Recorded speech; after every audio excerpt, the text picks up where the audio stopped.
পার্শ্ববর্তী রাষ্ট্র মিয়ানমার, আগে আমরা বলতাম বার্মা, তারপর হলো ব্রহ্মদেশ, এখন ওটা হয়ে গেছে নাকি মিয়ানমার। নাম পাল্টাতেই পারে, যা কিছু যায় আসে না। এইখানের একটি অংশ আরাকান রাজ্য, যার রাজধানী ছিল রোসাং। রোসাংয়ের অপভ্রংশ এখন হয়েছে রোহিঙ্গা। এখানে সব মুসলমান, যারা মুসলমান তো 92% বাঙালি মুসলমান। আজকে যেমন ঢাকা বাংলা ভাষার রাজধানী, সেদিন তেমন রোসাং বাংলা ভাষার রাজধানী ছিল। ইতিহাস বিকৃত করে কোনো লাভ হবে না। আজকে বৌদ্ধরা মুসলমানদের বিরুদ্ধে যে জুলুম, যে নির্যাতন, যে রক্তস্রোত চালিয়ে যাচ্ছে, দাবি করছে আমরা এখানকার ভূমিপুত্র, তোমরা এসছো বাহির থেকে, বেরিয়ে যাও, তোমরা দেশে চলে যাও। অথচ এর চেয়ে চরম ইতিহাস বিকৃতি আর কিছুই নাই। শুধুমাত্র জানানোর স্বার্থে আমরা জানিয়ে দিচ্ছি। এর আগেও যখন আসাম থেকে মুসলমানদের বিতরণের সুর উঠেছিল, কয়েকদিন আগে দেখলাম আবারও উঠেছে, তখন আমরা ইতিহাস দিয়ে প্রমাণ করেছি এখন যারা আসামের মূল অধিবাসী, তাদেরও কমপক্ষে 28 বছর আগে সেখানে বাঙালিরা বসবাস করছে। অথচ ঐতিহাসিক নাম ধরে এই সমস্ত মিথ্যাবাদীরা নিজেদের রাজনৈতিক স্বার্থ হাসিলের জন্য এসব বলে থাকে। একইভাবে আমাদের হিল ট্র্যাক্ট, বান্দরবান, রাঙ্গামাটি, এই সমস্ত এলাকায় যারা বসবাস করে, একদল রাজনৈতিক বুদ্ধিজীবী বিদেশের দালাল, তারা বলে এরা নাকি আদিবাসী, ওরাই নাকি এদেশের আসল বাসিন্দা। রাজশাহীর মোহনপুর এলাকায় কিছু সাঁওতাল আছে, এরাই নাকি আদিবাসী। আর আমরা যারা মুসলমান বসবাস করি, আমরা নাকি পরে এসছি এদেশে। ওদেরকে নিয়ে ওরা রাজশাহীতে মিছিল মিটিং করে। আদিবাসীর ব্যাখ্যা কি ওরা নিজেরাও জানে না, খালি প্রচারের চোটে এগুলি করা হচ্ছে। কারণ আদিবাসীকে স্ট্যান্ড করাতে পারলে, জাতিসংঘের একটা আইন আছে, আদিবাসী হলে তাদেরকেই যাবতীয় সুবিধা দিতে হবে, চাকরি বাকরি সব দিক দিয়ে তারাই পাবে, কারণ ওরাই হলো ভূমিপুত্র, বাকিরা সব উদ্বাস্তু। কোনো মতে যদি পাশ করে নিতে পারে সরকারিভাবে, তাহলে কিন্তু আমরা অধিকাংশ জনগণ আমরা বসবাস করছি, আমরা হয়ে যাব তখন কি বলবো, বাবার হাঁটানি ছেলের মতো অবস্থায় যাবে। ছোট্ট ছোট্ট শব্দের মধ্যে যে রাজনৈতিক স্বার্থ লুকিয়ে থাকে, এগুলো আমরা বুঝতে পারি না। এগুলো আমাদের সচেতনতার অভাবে আমরাই কিন্তু এর বিরুদ্ধে কথা বলে যাচ্ছি। এইসব বিষয়ে অনেক আলোচনা আমাদের তাহারিকে গেছে। আজকে শুধুমাত্র বলবো একেবারে নগদ যে ঘটনা, আজ সকালে আজকে যারা প্রথম আলো পড়ছেন তারাও দেখছেন সম্পাদকীয়তে কীভাবে জুলুম শুরু হয়ে গেছে। তথাকথিত নোবেল জয়ী আং সাং সু কি এক মহিলা, এই বুড়ি হওয়া সত্ত্বেও তার মধ্যে দরদের কোনো বালাই নেই।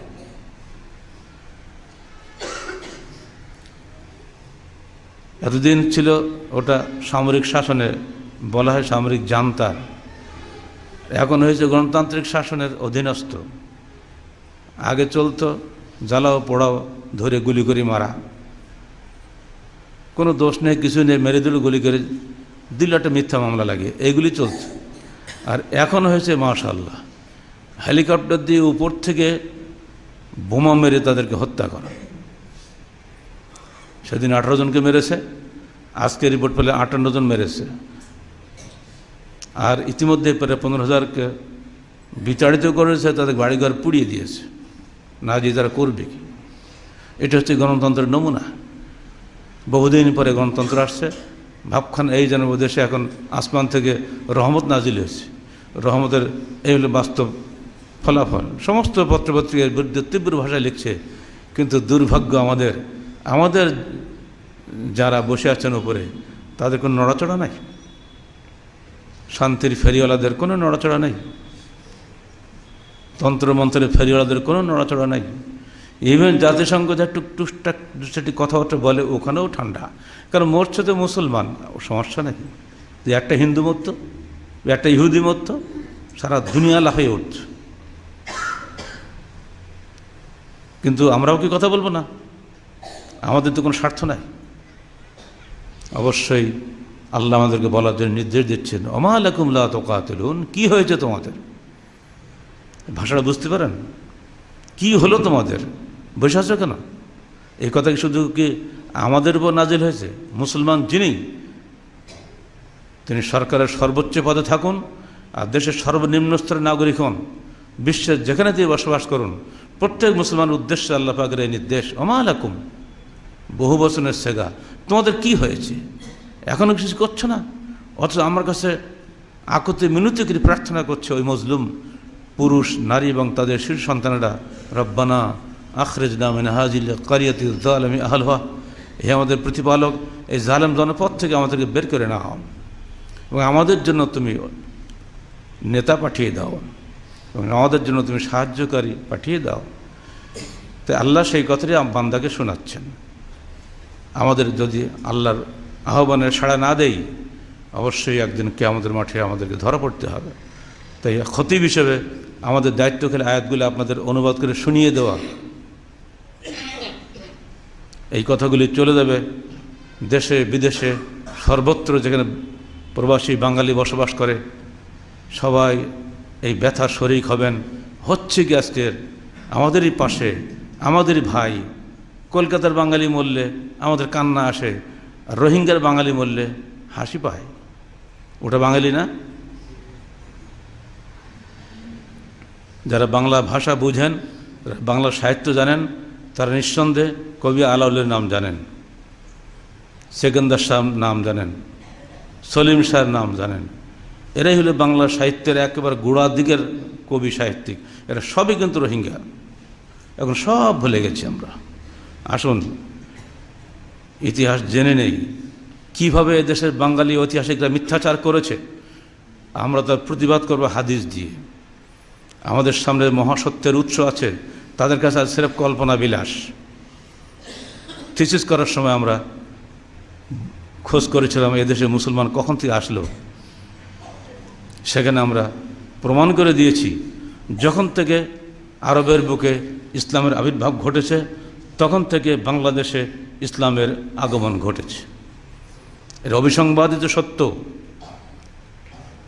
বাঙালি ঐতিহাসিকরা যেভাবেই লেখুন না কেন, তারা লেখেন কল্পনা করে, আর আমরা লিখি সরাসরি হাদিস দিয়ে। এজন্য আমাদের থিসিস কাটার ক্ষমতা কারোর হয়নি। চারটা বিশ্ববিদ্যালয়ের সবচেয়ে বড় বড় পণ্ডিতেরা বাধ্য হয়েছে মেনে নিতে, হ্যাঁ আসলে এটাই ঠিক। সবাই বলে পীর সাহেবরা দেশে ইসলাম নিয়ে আসছে। পীর ফকিরা কী যে লাফালাফি করে। পীরের কোনো খবর ছিল কি রসুল জমানায়? পীরগুলি কি রসুলের জমানা হয়েছে, না আবু বকরের জমানা হয়েছে, না ওমরের জমানা হয়েছে? এ তো পরে, এ তো বখতিয়ার খিলজির আমলের লোকেরা। ইসলামের 600 বছর পরে পীরের জন্ম। এদেশে তার আগে বহু আগে ইসলাম চলে আসছে, তখন সমস্ত মুসলমান ছিল আহলে হাদিস। বলুন আলহামদুলিল্লাহ। এখনো পর্যন্ত কোনো জিনিস হারিয়ে গেলে আমরা বলি জিনিসটার হদিস পাওয়া যাচ্ছে না, বলি না? বললে আজ জিনিসটা ফেঁকা পাওয়া যাচ্ছে না, তা তো কেউ বলে না। জিনিসটার মজাব পাওয়া যাচ্ছে না, তা তো কেউ বলে না। এখনও কিছু হারিয়ে গেলে বলি জিনিসটা হদিস পাওয়া যাচ্ছে না। মানে বাংলাদেশের মুসলমান সবাই ছিল হাদিসপন্থী। কোনো কিছু হলেই হাদিস খুঁজত। আর সেই আহলে হাদিস আন্দোলনটাকে বিকৃত করে এখন বলা হচ্ছে সব পীর সাহেবরা ইসলাম নিয়ে আসছে। অমুক পীরের দেশ, অমুক পীরের দেশ বলি মানুষকে কি বলবো, গরম করার চেষ্টা করে, যেন আহলে হাদিস দেশে অপাঙ্ক্তেও। অর্থাৎ ইতিহাসকে উড়িয়ে দেওয়া যাবে না। আসেন এই বিষয়ে। খ্রিস্টীয় 7ম শতাব্দীতে ইসলাম এসেছে দুনিয়াতে। আল্লাহ রসুলের মৃত্যু হয়েছে 632 খ্রিস্টাব্দে। অর্থাৎ তখন থেকেই এদেশে ইসলাম আসে এবং বলা যায় তার জীবদ্দশাতেই ইসলাম এসেছে। কেন? যে আরব বণিকরা ব্যবসা করতেন চট্টগ্রাম হয়ে, আন্দামান হয়ে চীনের সাথে। আরব দেশের ফসলপত্র তেমন কিছু হয় না, মরুভূমির দেশ, আপনারা জানেন। ওখানে ব্যবসায়ী তাদের মূল উপজীব্য ছিল।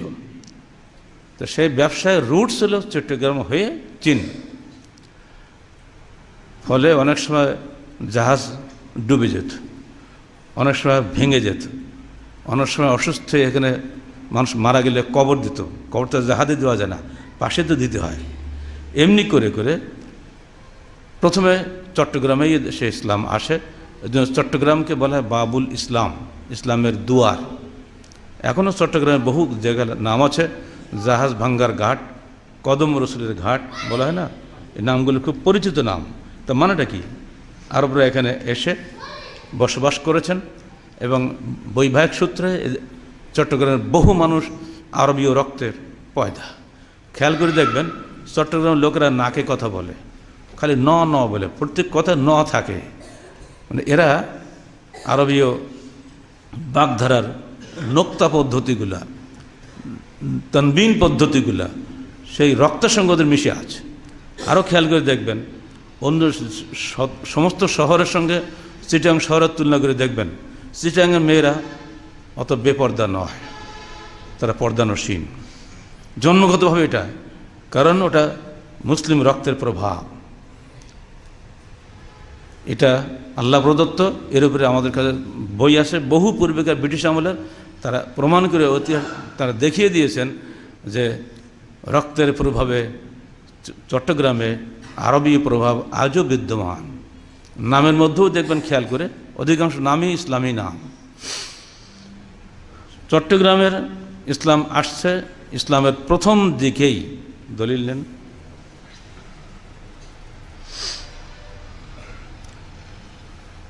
عن أبي سعيد الخدري رضي الله عنه قال